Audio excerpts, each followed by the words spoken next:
Namasté. Bienvenue sur la chaîne Boguru Mario. Aujourd'hui, partie 29 de notre livre « Comment éveiller le rêveur ». Nous sommes devenus des penseurs compulsifs. Nous pensons sans arrêt et de nombreux problèmes en résultent.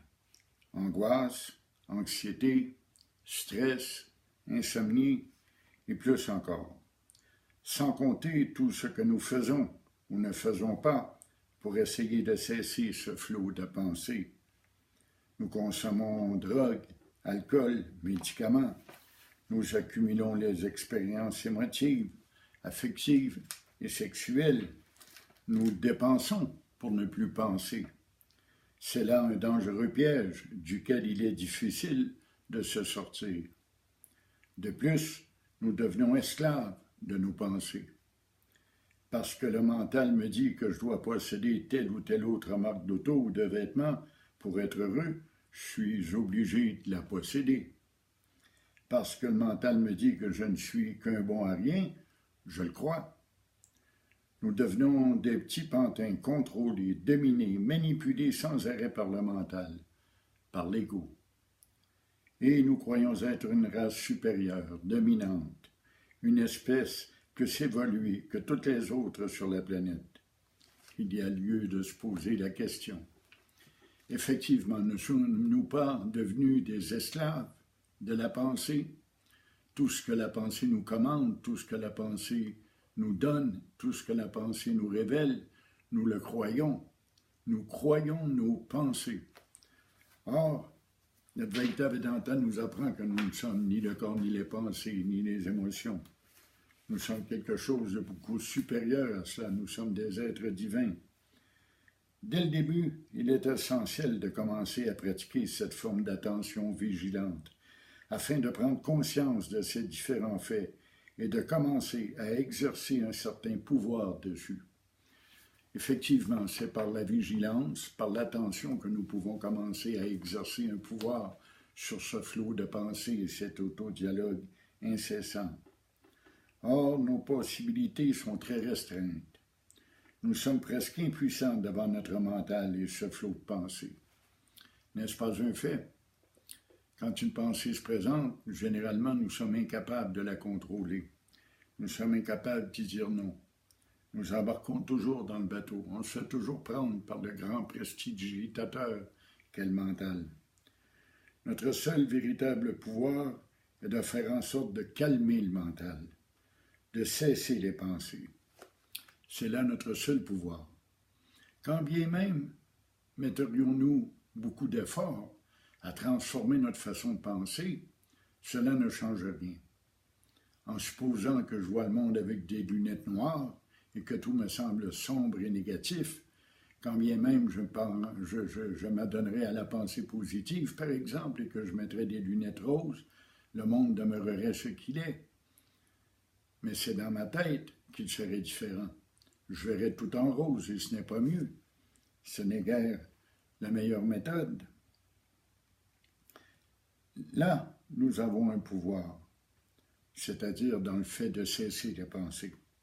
Nous ressemblons, face au mental et à ses péripéties, à un alcoolique face à sa bouteille, incapable de boire raisonnablement. Il en va ainsi de nous. Quand la pensée se met en branle, quand on se met à juger, à condamner, à avoir notre opinion sur tout et sur rien, il semble qu'on est incapable de s'arrêter. On y prend un certain plaisir, même à la douleur, même à la souffrance, et on n'est plus capable d'arrêter ce flot de pensée. La seule façon, c'est l'attention vigilante, et le seul pouvoir que nous avons, ce n'est pas de la transformer, mais de la stopper, de la rendre calme, de la rendre paisible. Il est plus facile pour lui de cesser complètement de demeurer abstinent. Il est question évidemment de l'alcoolique. L'alcoolique est incapable de contrôler sa façon de boire et la quantité qu'il consomme. Alors il est plus facile pour lui de s'abstenir complètement d'en consommer. C'est pareil pour le penseur compulsif. Il ne sert à rien de cesser de penser, de diminuer nos pensées ou d'essayer de penser de telle ou telle façon. Il suffit de s'abstenir. Il en va ainsi de la pensée compulsive. il est plus facile de cesser de penser compulsivement que d'essayer de la contrôler, comme je viens de le dire. Là aussi se dresse un piège. Quand on pratique une vigilance constante, l'envie de rêver tout éveillé ou de se laisser emporter par des pensées redondantes, comme par le passé, est très forte. Cela devient une compulsion, cela devient une obsession. Cela peut devenir une lutte et le risque d'être perdant est grand.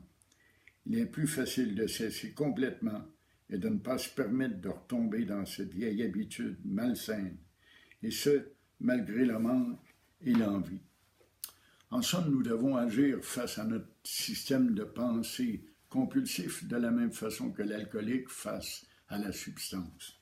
Nous devons nous abstenir complètement. Pourtant, l'envie va venir souvent et nous allons souvent connaître ce qu'on pourrait appeler une rechute. À tout moment, nous allons nous apercevoir que nous sommes partis à nouveau dans nos pensées, soit dans des projets, des rêves, ou encore dans des jugements, dans des considérations de toutes sortes, inutiles, toujours inutiles en fait. C'est ainsi qu'il t'arrivera plus d'une fois de retomber dans tes anciennes habitudes mentales. Ça arrive presque à tout moment, à tous les jours au début. Dans ces moments-là, tu sentiras tout le poids de l'ego peser sur toi. C'est important, cette prise de conscience. On s'aperçoit alors à quel point on est esclave de la pensée et de l'ego, de notre personnalité, de notre histoire personnelle. Tu seras alors dans un état de grande souffrance et la vie te semblera insupportable.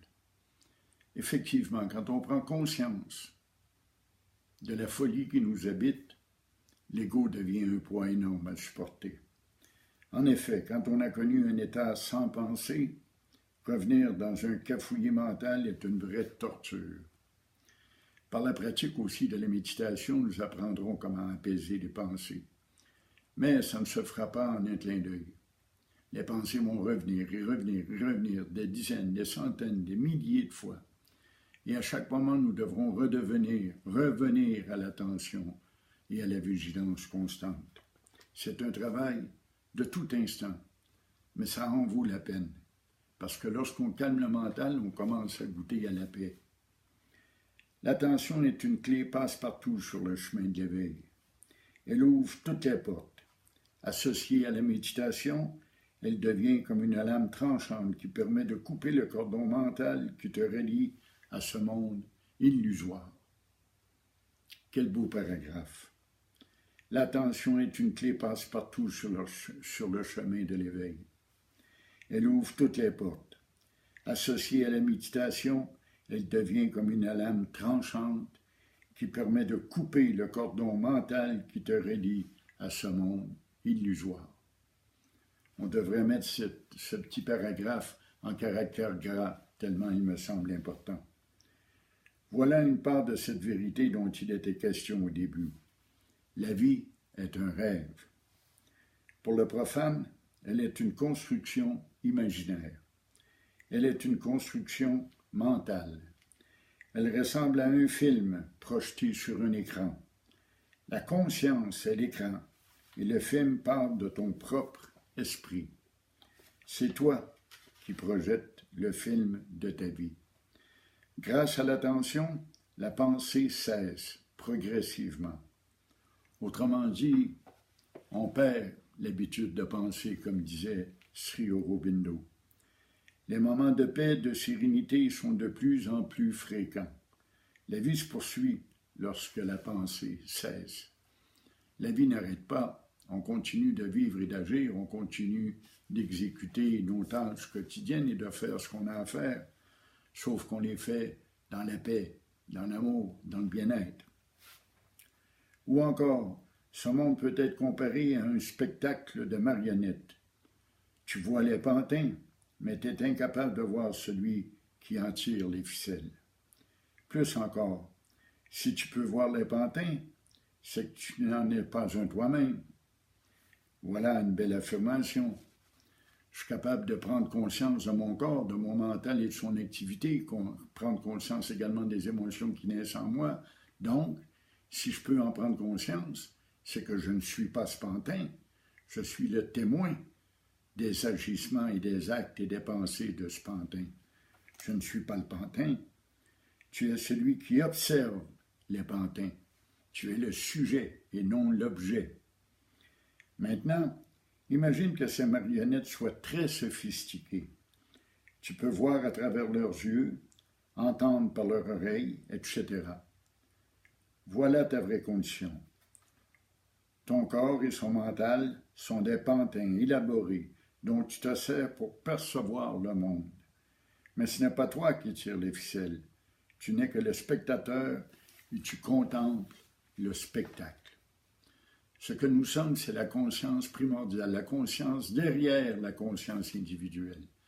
Nous sommes conscients de la conscience de l'être humain. Nous sommes conscients de la conscience individuelle. Les projections mentales ne sont rien d'autre que des rêves, des formes de fantasmes, des impressions, des jugements, tout cela conditionné dans ton esprit comme les données sur un ordinateur. Je le répète toujours, nous sommes comme des petits robots et nous agissons et pensons toujours selon la même façon. Voilà pourquoi il est si difficile de contrôler ses pensées ou de les changer. C'est difficile de refaire le programme sur un ordinateur comme le nôtre. En effet, une certaine école prêche la pensée positive, d'autres vont plus loin en affirmant que l'on peut contrôler ses pensées. Tout cela ne résiste guère à une vraie pratique. Face à la réalité, de telles méthodes sont tout simplement inefficaces. À quoi bon changer sa façon de penser quand le problème n'est pas le contenu, mais le contenant? Effectivement, il y a des gens qui, par la visualisation, croient que leur pensée se matérialise. C'est un fait, la pensée se matérialise dans un sens. Si je pense que je suis un bon à rien, je deviens un bon à rien. Mais ce n'est pas ça, cette pensée, c'est pas ça le réveil spirituel. Quand bien même je visualiserais un monde différent et me créerais mentalement un monde qui est meilleur, je reste toujours dans l'illusion. Je ne suis toujours pas dans la réalité. Je demeure quand même un pantin contrôlé par le mental. C'est plutôt les cordes du pantin que l'on doit couper. On doit cesser de s'identifier à ce corps, ce mental et ces émotions qui en résultent. Voilà la véritable réalisation spirituelle et le chemin proposé par l'Advaita Vedanta et par la voie directe. C'est à cela que nous travaillons. Alors, je vous invite bien sûr à vous abonner à la chaîne Boguru Mario sur YouTube et vous pouvez me faire parvenir vos questions sur Messenger ou Facebook à boguru, B-O-G-O-U-R-O-U, @gmail.com. Sachez que c'est un plaisir de recevoir vos questions et vos commentaires. Je les apprécie énormément. Bonne journée.